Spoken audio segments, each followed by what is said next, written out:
Assalamualaikum warahmatullahi wabarakatuh. Perkenalkan, nama saya Fani Nuruna Cahya sebagai dosen pengampu mata kuliah Web Programming 1 pada program studi Sistem Informasi Kampus Universitas Bina Sarana Informatika. Dalam video pembelajaran ini, saya akan menyampaikan beberapa materi yang akan dibahas dalam pemrograman Web 1. Di antaranya adalah memperkenalkan tentang HTML, CSS, dan bahasa pemrograman PHP. Di mana agar mahasiswa mampu untuk membuat web sederhana yang dinamis. Dalam pembelajaran kali ini juga, saya akan menyampaikan beberapa hal mengenai materi-materi web programming 1, di mana mahasiswa bisa membuat sebuah web yang sederhana dan dapat digunakan untuk sehari-hari. Video ini juga merupakan bagian dari kegiatan pembelajaran daring yang akan saya buat sebagai salah satu bentuk untuk pemenuhan dokumen guna mengikuti sertifikasi dosen di tahun 2025. Selamat belajar dan selamat menyimak. Terima kasih. Wassalamualaikum warahmatullahi wabarakatuh.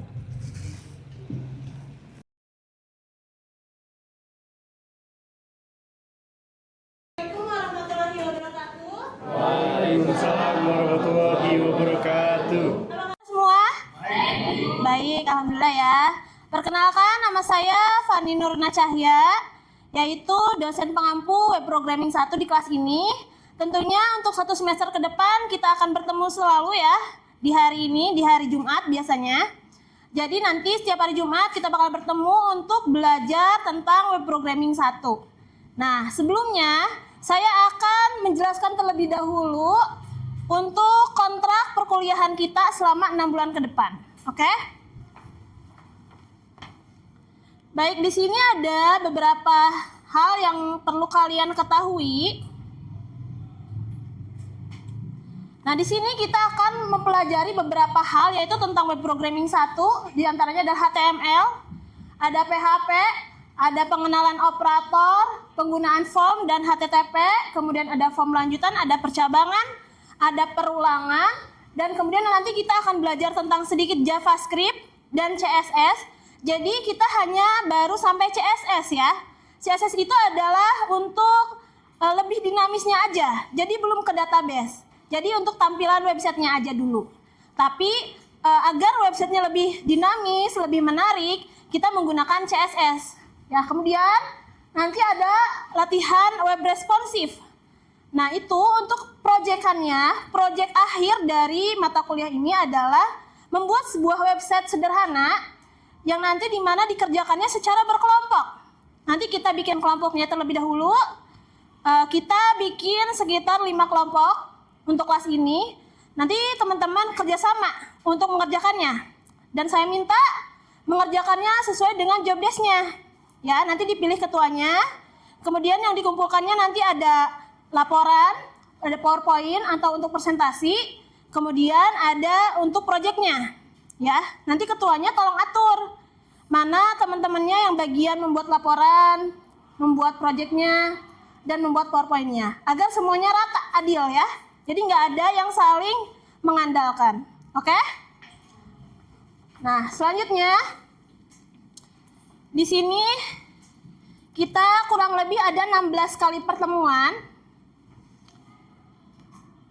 Kemudian untuk presentasi penilaian, ini ya, presentasi penilaiannya adalah kehadiran itu 20%, kemudian tugas 25%, yang terbesar adalah project UAS, 55%. Nah, project UAS ini adalah yang terpenting dari mata kuliah ini di akhir. Tapi, walaupun 55% project, kalian diusahakan tetap 20% kehadirannya itu komplit. Ya, karena apabila tidak komplit, nanti akan mengurangi juga untuk presentasi nilainya. Oke? Paham ya? Oke. Jadi itu adalah kontrak kerja yang kita akan kerjakan selama 6 bulan ke depan. Nah, ini untuk nilai range-nya ya. Perkiraannya adalah kalau kalian mendapatkan nilai akhir dari persentase ini, 80 sampai 100 akan mendapatkan A. Ya. 70 sampai 79 mendapatkan nilai B. Nah, 60 sampai 69 adalah C, 315 sampai 59 adalah D, dan 0 sampai 30 adalah E. Di mana nilai E dan D itu adalah masuk kriteria yang harus di-HR. Ya, dan kalian tidak bisa ikut skripsi apabila ada nilai KHS yang dapat nilainya D sama E. Paham? Jadi usahakan teman-teman semua tidak mendapatkan nilai D dan E. Ya. Jadi cukup kuliah hadir, mengerjakan tugas, kemudian proyek itu nanti kalian nilainya aman. Oke? Oke, aman dong? Jangan tegang-tegang. Biasa aja, oke? Ini baru pertama kali bertemu loh, ya. Ya kan? Jadi semangat dong, masih semangat nggak? Semangat ya. Oke, teman-teman. Nah, sekarang pertemuan 1 kita akan memulai untuk menjelaskan tentang apa itu web programming 1, ya. Tapi dimulai dengan konsep dasar webnya. Ada yang tahu web 1 itu apa? Web programming 1 itu apa? Udah ada yang tahu belum? Belum mungkin ya. Jadi, teman-teman semester sebelumnya kan dasar pemrograman ya. Berarti teman-teman sudah install dong toolsnya. Apa saja yang biasa dipakai? Ada ya, biasanya ada Visual Studio Code, ada Exam, sudah ada ya. Jadi kita tidak perlu install. Jadi kita tinggal mempelajari. Tapi untuk pertemuan 1 ini belum mengcoding, ya. Hanya penjelasan-penjelasan terlebih dahulu apa itu konsep dasar dari web. Oke. Nih, apa yang terlintas pada saat mendengar kata web? Apa? Apa? Apa tentang web? Apa lagi? Tahu nggak web? Web itu banyak ya. Facebook, situs-situs ya. Nah itu, jadi web itu adalah sebuah aplikasi dinamis yang sering kalian sekarang sih sehari-hari banyak ya, website di Google itu kan banyak profil perusahaan, profil dari e-commerce dan sebagainya. Nah, kemudian di sini ada pengertian internet. Internet tentunya setiap hari kalian gunakan, ya. Gak sekarang mungkin semuanya kalau nggak ada paketan data pasti chaos ya. Pasti kalian gimana nih nggak bisa apa-apa gitu ya. Karena sekarang kebergantungan kalian itu menggunakan internet, betul? Betul. Jadi internet itu adalah pendekan dari interconnected network, merupakan sebuah jaringan komputer yang menghubungkan antara komputer secara global. Ini adalah pengertiannya. Nah, secara umum internet ini dapat diartikan sebagai pertukaran informasi, ya, dan komunikasi. Semua informasi bisa didapat dengan mudah dan bebas, ya. Tapi kalian harus pintar-pintar memfilter manfaat dari internet itu sendiri. Ada dampak positif, ada dampak negatif tentunya. Dan tapi ada yang tahu nggak apa? Dampak positifnya apa? Wawasan luas, betul. Dampak positifnya ada wawasan luas, informasi lebih mudah. Kalian bisa tahu informasi di seluruh dunia hanya karena dengan internet, ya. Misalkan sekarang lagi ada bola antar negara, kalian bisa tahu siapa yang menang. Kemudian pemilihan negara lain kalian bisa tahu. Semua ada di internet. Dampak negatifnya apa? Ya, betul. Adanya hoax, adanya situs-situs yang tidak berfaedah, ya. Itu tapi makanya kalian harus pandai-pandai bagaimana cara memfilter menggunakan internet. Apa saja istilah yang sering digunakan dalam internet? Yang pertama adalah ada www, ya, kalian sebutnya www, triple W, ya, merupakan kumpulan web seluruh server, ya, di dunia yang dapat menyediakan data dan informasi untuk dapat digunakan secara massal. Jadi ketika kalian mengklik sebuah informasi, pasti di atasnya, di header yang link kalian buka, itu dimulai dengan www, ya. Kata kuncinya misalkan Piala Dunia, tapi ketika diklik keluar pasti dimulai dengan www. Itu adalah server, ya. di seluruh dunia yang dapat menyediakan data dan informasi. Kemudian ini ada website atau situs web, yaitu merupakan alamat tertentu yang menyediakan informasinya. Ya, jadi ketika kalian setelah mencari kata kunci dengan menggunakan kata kuncinya, terus di linknya ada dimulai dengan www, kemudian ada websitenya, tampil halamannya, halaman yang kalian cari, sebuah webnya. Nah itu juga nanti yang bakalan kalian buat di akhir untuk project, ya. Tapi saya tidak meminta yang aneh-aneh. Cukup kalian membuat sebuah website yang dinamis menggunakan CSS, ya. Kemudian ini ada web page, ya. Bagian dari situs web. Diumpamakan merupakan sebuah buku dari halaman atau lembaran-lembaran penyusunan buku tersebut. Jadi halaman depannya, halaman depan dari website itu disebutnya web page, ya. Kemudian ada homepage, yaitu merupakan sebuah situs yang ibarat dari cover mukanya, ya. Jadi biasanya sebuah halaman buku kan mempunyai cover, ya. Jadi sebuah halaman website pasti memiliki covernya. Cover terpampang ini adalah profil dari UBSI misalkan gitu, ya. Jadi ada covernya, itu disebut homepage. Nah kemudian ada web browser. Nah web browser ini adalah seluruh penyedia yang biasa kalian gunakan sehari-hari.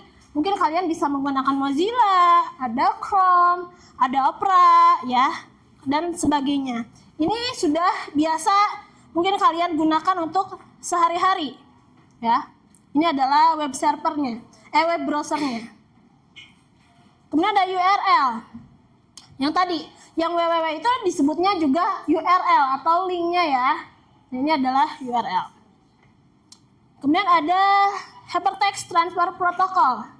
Ini bagian dari sebuah URL yang mengidentifikasikan lokasi dari sebuah webnya. Kemudian ada DNS atau Domain Name System. Ya, ini adalah merupakan database terdistribusi yang tidak banyak dipengaruhi oleh bertambahnya database, yang menjamin informasi host tersebut, ya, di mana host terbaru itu akan disebarkan ke jaringan bila diperlukan. Ini adalah kemudian ada IP, ya, TCP atau IP. Ini merupakan metode-metode yang digunakan untuk menggunakan server, ya. Bahasa standarisasinya untuk internet atau IP-nya, ya. Ini IP internet, yaitu digunakan secara teknis bermakna suatu bentuk pengisian dan pengalaman data-data dan informasi yang akan dikirim melalui internet. Jadi setiap link halaman sebuah halaman itu memiliki IP-nya, ya, biasanya. Hyperlink, ya. Hyperlink ini atau disebut juga link merupakan sebuah fasilitas yang sangat berperan mempopulerkan pengguna internet karena mampu mereferensikan sebuah teks atau gambar ke alamat lain di internet. Jadi hyperlink ini juga yang nge-link sebuah teks. Jadi ketika kalian mengklik sebuah teks, misalkan login, kemudian ketika diklik login yang langsung ke halaman selanjutnya, itu menggunakan hyperlink, ya. Kemudian ini ada perangkat lunak web server. Jadi perangkat lunak web server ini juga adalah yang berfungsi menerima permintaan dari HTTPS, ya. Kemudian ini ada beberapa halaman atau ada beberapa perangkat lunak server web yang terkenal, diantaranya adalah Apache. Yang tadi yang saya bilang, kalian sudah perangkat lunak web servernya tadi di sini pakai apa? Exam, ya? Pakai Exam, karena sebelumnya pakai Exam. Nanti kita lanjutin. Tapi ada juga, ada Apache, ada PHP Thread, ada Apache to Thread, ya, dan sebagainya. Cuman yang sangat familiar adalah Exam. Apalagi untuk kurikulum kita di sini menggunakan Exam atau Exam PP, ya, sebutnya. Nah, di sini ada struktur navigasi, ya. Ada yang tahu apa itu struktur navigasi? Apa? Navigasi itu ada 3 bagian, ada linear, campuran, sama hierarki. Betul, ya. Jadi struktur navigasi dalam website itu ada beberapa ya. Benar, tadi salah satunya adalah ada linear, betul, ada hierarki, dan ada juga campuran. Kita bahas satu persatu ya.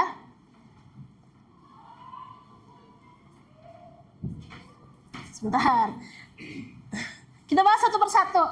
Tadi yang pertama adalah pengertian struktur navigasi, tapi struktur navigasi memang dibagi beberapa jenis ya. Nah, pengertiannya adalah atau kita rangkum saja ya. Jadi struktur navigasi itu sebagai alur dari sebuah program yang kalian buat atau yang akan kalian buat. Ya, jadi menggambarkan rancangan hubungan antara area yang berbeda sehingga memudahkan proses pengorganisasian seluruh elemen dari website.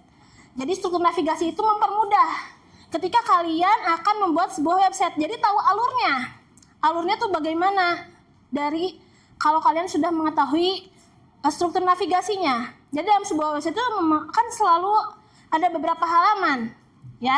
Nah, kalau kalian dari awal mengetahui bagaimana website yang akan kalian buat, struktur navigasinya, itu biasanya lebih mempermudah, gitu.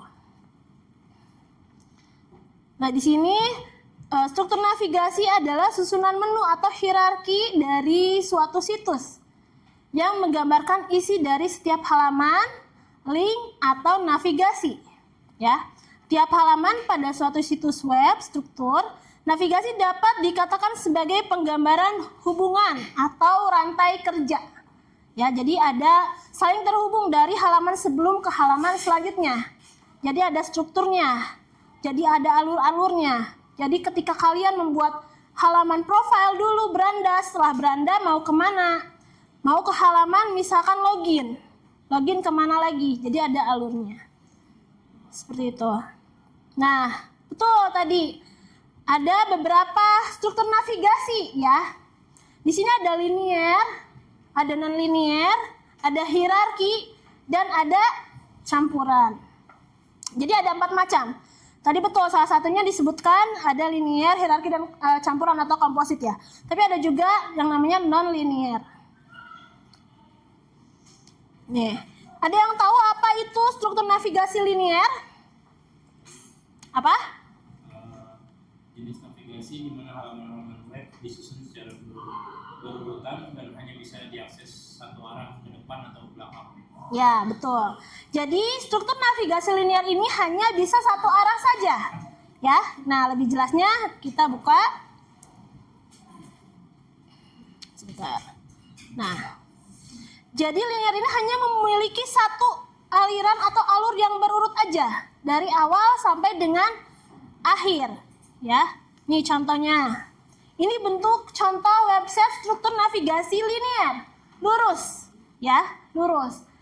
Kita mulai dari misalkan kalian membuat sebuah website yang login. Setelah login ada input, setelah input dari upload. Jadi nggak ada percabangan lain. Jadi berurut. Misalkan mau pendaftaran organisasi saja, misalkan di sebuah websitenya pendaftaran organisasi dia cuman login, input, logout, input data dan sebagainya. Jadi lurus seperti itu ya. Jadi strukturnya dari awal sampai akhir terus, jadi nggak bisa bercabang. Misalkan dari login bisa masuk ke beranda, ke profil dan sebagainya, enggak, tapi cuman langsung. Jadi login, input, logout misalkan seperti itu ya. Itu adalah linear.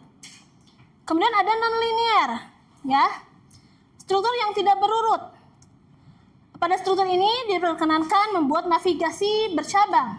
Percabangan yang dibuat pada struktur non-linear ini berbeda dengan percabangan pada struktur hierarki, ya. Kan tetapi tiap-tiap tampilan mempunyai kedudukan yang sama, yaitu tidak ada master page atau slave page, ya. Nah, ini kalau non-linear, kan tadi linear hanya satu arah saja. Kalau non-linear itu bisa kembali ya, bisa bolak-balik. Jadi misalkan kalian mau membuat, nih lebih jelasnya ada ini. Nih, misalkan di sini ada home. Kemudian kalian mau ke kontak, terus kalian buat bisa balik lagi ke home. Strukturnya seperti itu. Tapi kalau linear tidak bisa, jadi langsung misalkan login, input, logout. Seperti itu ya. Jadi kalau non-linear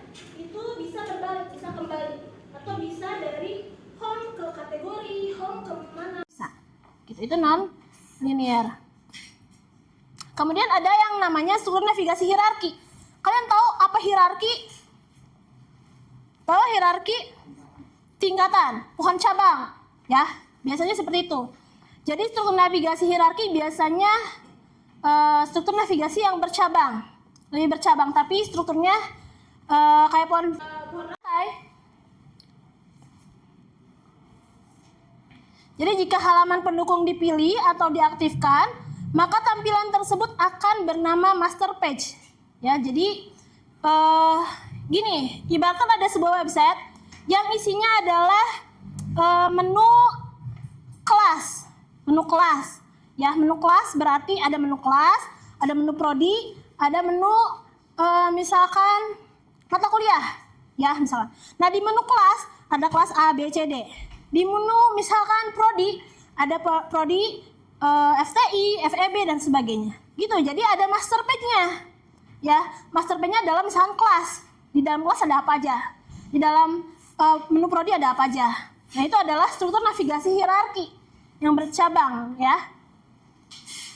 Kemudian satu lagi adalah struktur navigasi campuran yang terakhir. Struktur navigasi campuran ini adalah campuran dari sebuah struktur navigasi keseluruhan dari keempatnya. Jadi bisa membuatnya random. Bisa si websitenya bisa awalnya login dulu, awalnya menggunakan struktur navigasi linear.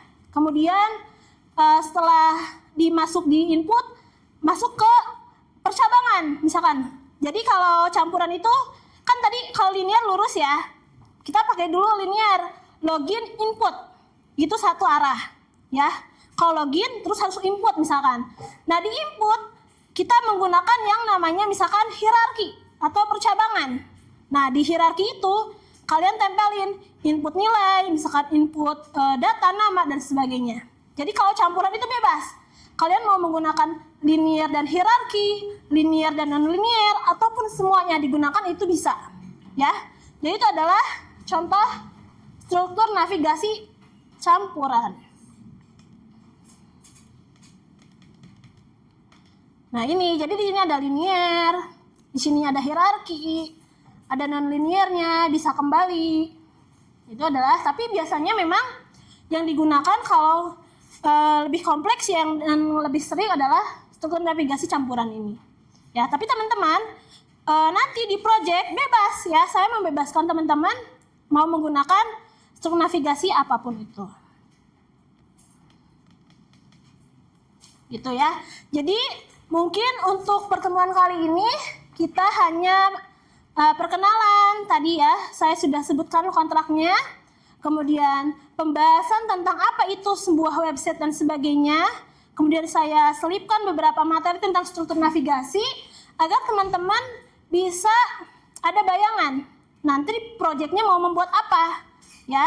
Jadi nanti proyeknya buat apa? Yang tadi saya bilang bebas asalkan dinamis. Nanti kita belajar sama-sama dimulai dari bagaimana cara membuat struktur navigasi atau bagaimana cara membuat website yang dinamis itu. Dari mulai bahasa pemrogramannya, CSS-nya, dan sebagainya. Gitu. Oke, teman-teman ada yang ditanyakan lagi? Boleh. Untuk apa sih gunanya struktur navigasi itu? Ya, jadi struktur navigasi itu, tadi saya bilang, digunakan agar mempermudah teman-teman dalam membuat sebuah website, di mana teman-teman bisa mengetahui ini konsepnya website ini dibuatnya untuk siapa? Untuk apa? Nah, jadi kalau sudah tahu struktur navigasinya, teman-teman bisa mengetahui atau bisa tahu apa aja yang harus ditempelkan, misalkan ya, apa aja yang harus kalian inputkan. Misalkan kalian mau membuat website tentang pendaftaran tadi, pendaftaran anggota, atau mau membuat cuman inputan buku dan sebagainya. Jadi kalian tahu kalau udah tahu struktur navigasinya. Jadi itu juga bisa memperaktif antara sistem dengan kalian. Jadi lebih user friendly karena sudah mengetahui struktur navigasinya. Jadi kalau struktur navigasinya kalian sudah tahu apa aja yang mau dibuat, buat siapa. Jadi nanti setelah kalian mencoba mengimplementasikan, itu biasanya websitenya lebih user friendly. Jadi lebih, oh iya, karena kita tahu kebutuhan apa saja yang akan kita bikin dan semoga apa yang kalian buat nanti juga bisa kepake ya kalau sudah mengetahui struktur navigasi. Kayak gitu ya. Paham nggak? Paham ya? Ada lagi yang mau ditanyakan? Cukup? Cukup. Kenapa tegang? Enggak, karena baru pertemuan pertama ya, tidak apa-apa. Jadi mungkin untuk pertemuan pertama kali ini dicukupkan sekian. Sekali lagi mohon kerjasamanya untuk 6 bulan ke depan. Kita belajar bersama, tolong teman-teman mengikuti apa saja kontrak yang sudah saya jelaskan di awal tadi, terutama mengenai absensi, tugas, dan proyek. Ya, karena dengan kalian semua menjalankan dengan sungguh-sungguh dan benar, insya Allah saya juga tidak akan merasa menyesal ngasih nilainya. Ya, terima kasih untuk hari ini. Kita berjumpa lagi minggu depan. Wabillahi taufiq wal hidayah. Wassalamualaikum warahmatullahi wabarakatuh.